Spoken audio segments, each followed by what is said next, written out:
Well, school board leaders in Knox County agreed on a new message to send Tennessee legislators. Change state law impacting what books can stay on school library shelves. That resolution passed tonight. We'll explain that action in a moment. But first, here is how we ended up at a vote tonight. In Knox County, the process right now to ban a book looks like this. Someone, a librarian, a parent, or anybody in the county can flag a book as inappropriate. A school district committee made up of 3 administrators looks at the complaint and decides if the district should ban that book or not. The district is looking to comply with state law, one of the state laws updated in 2024. In Knox County right now, a book can be banned if one passage of it holds any one of the following: nudity, sexual excitement or sexual misconduct, excessive violence, or any sort of abuse. Now, district leaders can't consider the overall historical importance of the book, and board member Catherine Bike recently explained the new process represents a dramatic shift from years past. We had a really great system in place. If you were a parent, you could call into the school and you could say, hey, here's this book. I don't like it. Don't want my kids to check it out.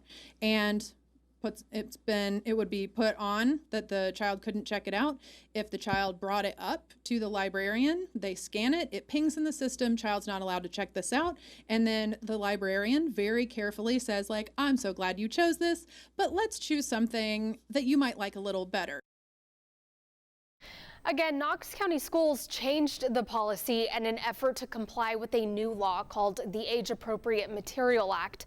First passed in 2022, then again updated in 2024 as mentioned. Now, when the classic novel Roots recently ended up on the list of banned books, it reignited that debate over the process. The superintendent ordered Roots back on library shelves, but Lauren Levitt joins us now to explain how the school board wants to move ahead on the book ban policy now. Shay, it was a close 5-4 vote. Board members did approve asking lawmakers to consider 3 changes that would help them do this job of reviewing books better. Ann Templeton, who wrote the resolution, says now is the time for leaders to have this conversation rather than waiting until they're back in session. Book bans are a topic that continue to draw a crowd and spark debate. I'm getting kicked out for speaking my mind? It's a discussion that's been happening in Knox County for weeks.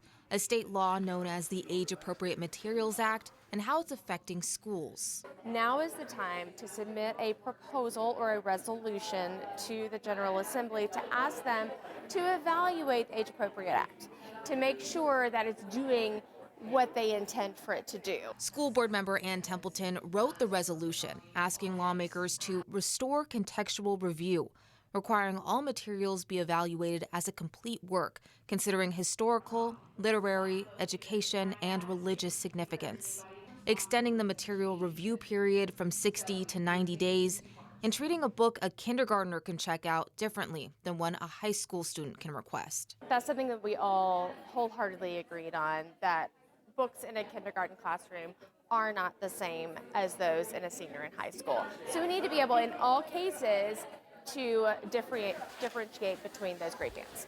Science teacher Dave Gorman is an outspoken critic of current policy and continues seeking more transparency. I like the path that we're on, that we're looking at, how things could be revised, and I realize that, people are hesitant about pushing back on the legislature. I think we need more of that. There are a lot of big ideas that when they get down to what it looks like in Knox County, it can't possibly be the goal of that law. He says at the center of the argument, making sure students have access is most important. The resolution will be sent to state lawmakers and other state leaders. Knox County Schools will also be looking into their process at a policy review meeting in July. And another related issue discussed at the meeting was Catherine Bite's ask to add all removed titles back to their schools. That failed with her as the only yes vote. Shay. All right. Thank you, Lauren.